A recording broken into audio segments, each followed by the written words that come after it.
Hi, I'm Beatrice and I want to welcome you to Scrapbooking with Me Boutique's YouTube hop. You can search for the rest of the videos by searching hashtag Let's Play or by simply checking out the rest of the lineup down below in my descriptions. So for the pesky rules for the giveaways, there are giveaways. Every DT and every video has a giveaway. For my personal giveaway, I am giving away a We Are Memory Keepers fuse tool, which looks like this. It comes with 2 bits, the tool, and a ruler. And that is my personal giveaway for this hop. So, the rules. You must subscribe to all the DT channels, and you must follow the Scrapbooking with Me Boutique blog.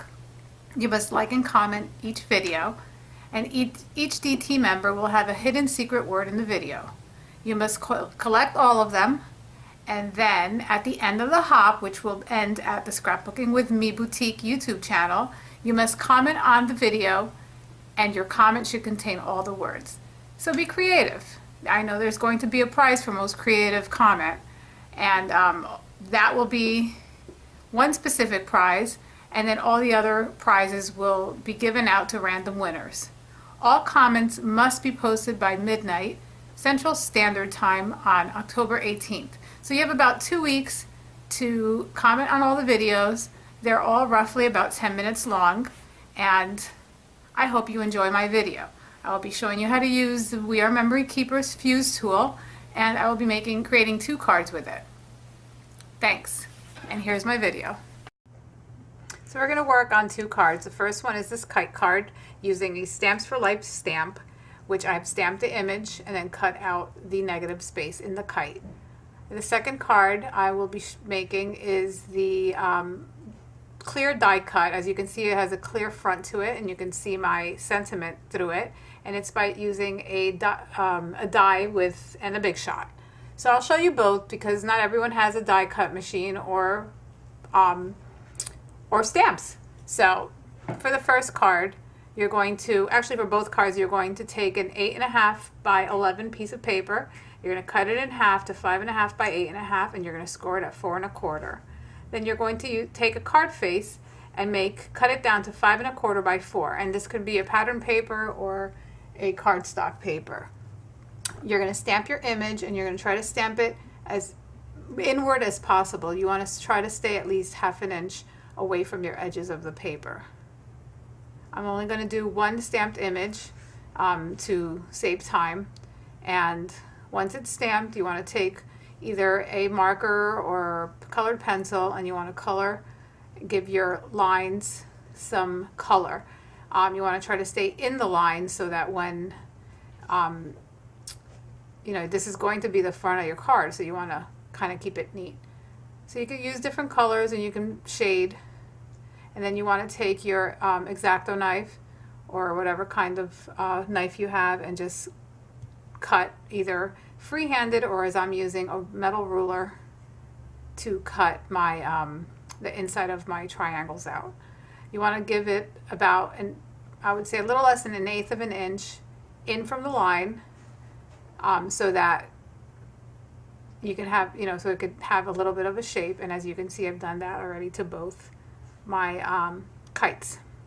I've also stamped my sentiment.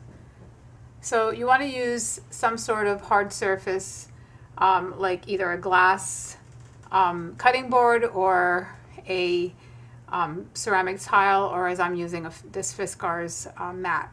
You're going to take your We Are Memory Keepers fuse tool, and you're going to use the wheel edge, and you're going to line up your ruler to the edge of your plastic sleeve, which you can use either a page protector or a scrapbooking page protector. And as I'm zooming in, you can see that I'm leaving a little space between the edge and where I'm actually fusing. And as you can tell, I've done my 3 sides, and you can see that there's a little bit of an overhang.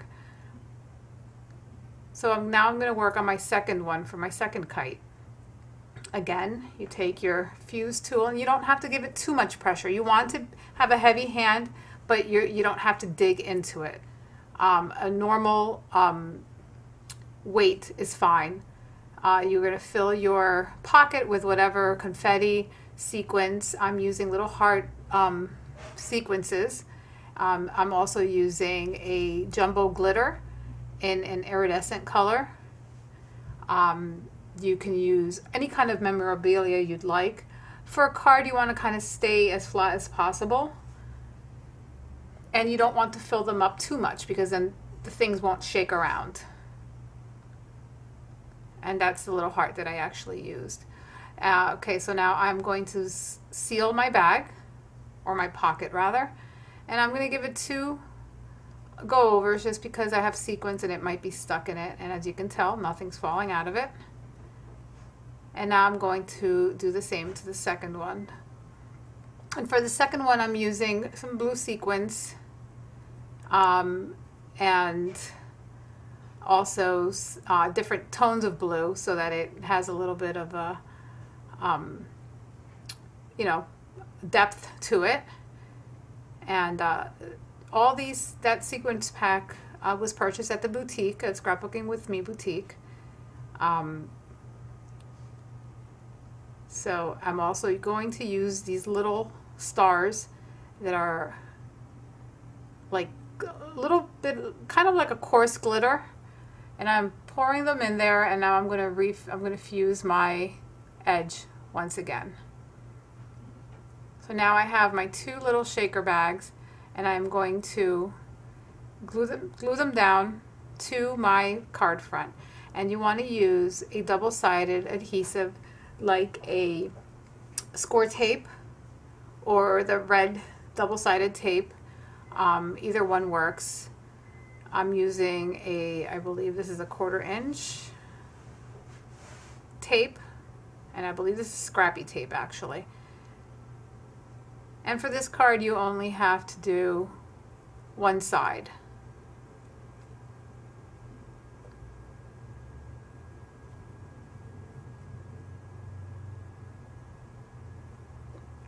So my word of the day for my video is actually artistic. So make sure you put that into the Scrapbooking with Me Boutique's YouTube page comments, so that you can be entered into one of the prize giveaways. So you want to glue down your shaker cards to your card face rather. And now, because it's so white, I'm going to use some Tim Holtz broken china, and I'm going to, with circular motions, I start off on my scrap paper and work my way onto the card so that it's not too dark. I just want to kind of give it the sky effect. And broken china is actually the perfect color for it. Now I'm going to adhere my stamped clouds that were also from the kite. And you can either use a ribbon, or as I'm doing right now with a Sharpie, and draw your kite string.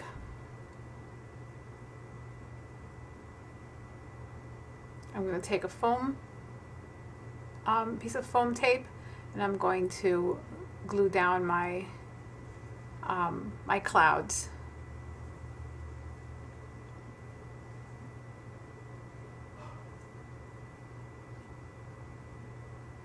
Now I'm going to take my foam tape and I'm going to cut it in half, as you just saw me do, and I am going to use half for each side of my edges of my card. And you want to do it on all 4 edges. And you don't need to go all the way up butted to the edge of the paper. You want to kind of let so you don't see the foam, you want to kind of put it in maybe 1/8 of an inch in from the edge, maybe a little less. And now I'm going to adhere it to my card front, and you can either leave it like that, or you can add a stamped image inside. And now we're going to work on the second card. As you can see, I've already cut everything out using my Darius die, and it's very simple. You just line the card to the front. And if you just drop, once everything's lined in, I use tape. I tape everything down, and then I use my my dies, which for the gold frame I use the 2 larger ones, and for the cards, for the card face and the card, I used the 2nd largest one. So I've done that already, and now I'm cutting out a piece of my page protector to be a little bigger than my frame. Now again, you can use any kind of page protector. It could be a regular ones that you buy like at office supply stores, or you can buy scrapbooking ones, or your Memory Keepers also carries a few different sizes. You can even make waterfall pages on your scrapbook pages using the fuse. So again, I'm fusing, like I showed you before, the edge of my pocket, and I'm going to do that to 3 of the 4 sides. Or in this case, I only need to do it to 2 of them for now.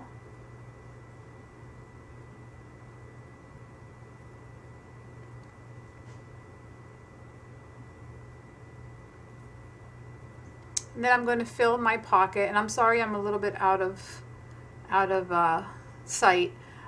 Those are probably about 1 inch large sequins snowflakes. I'm also using little gold colored Christmas trees, and those came in a huge sequence pack that had like a bunch of different shapes to it. And I'm also going to use my jumbo glitter, and I'll probably use a couple pinches of that. The next item that I'm going to be using, as you can see, are the little stars, which are absolutely adorable, and some Finnabar art glass, or I think that's what it's called. Glass glitter, I'm sorry, glass glitter. Now be careful with the glass glitter. I noticed that some of them are a little on the sharp side, and I did notice as I was doing this card that they were kind of sticking into the plastic. Now I'm going to seal again.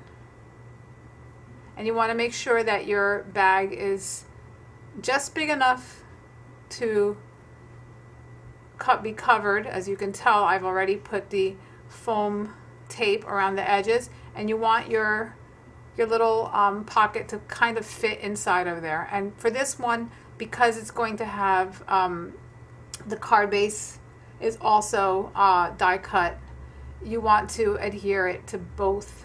You want to adhere the pocket to both the card and the card face.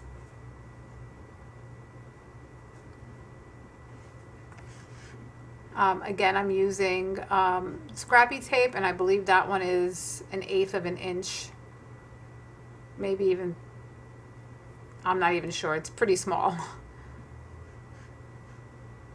You want to stamp your sentiment before you actually put your shaker inside, and I am using a gold ink to ink my edges. It gives it a nice shimmer, and I really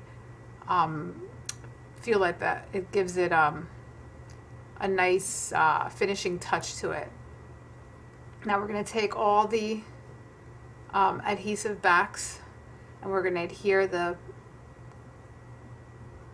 card together, and then we're going to add the frame. It was very easy to just line everything up. I'm going to use a Tombow, the multi-liquid glue, and a little bit goes a long way. You don't need to put too much down, as I did, and line it all up.